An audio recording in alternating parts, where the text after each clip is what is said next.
सुप्रिया सुळेंच्या मुलांना आरक्षण देऊ नये या मताची मी.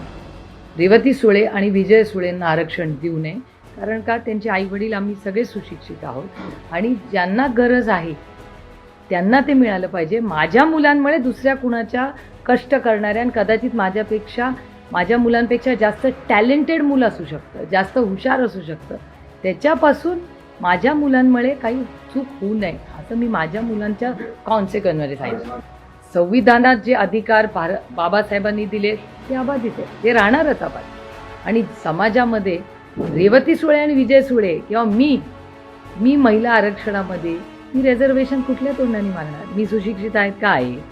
सुशिक्षित तर सोडा, अनेक कुटुंबात सोशल असतं आरक्षण. हे फक्त फायनान्शियल नसतं, हे सोशल इम्पॅक्ट पण असतं. आता सोशल इम्पॅक्ट, माझ्यासारखी मुलगी शिकलेली पण असेल पण तिच्या सासरी तिला परवानगी नसेल, तो सोशल इश्यू झाला. आता माझ्या केसमध्ये तोही नाही आहे. माझं सासर माझ्या माहेरपेक्षा जास्त मॉडर्न आहे. तर मग मी किंवा आता लाडकी बहीण योजनेत मी बसतच नाही किंवा आरक्षण, महिला आरक्षण, हे महिला आरक्षण कोणासाठी आहे?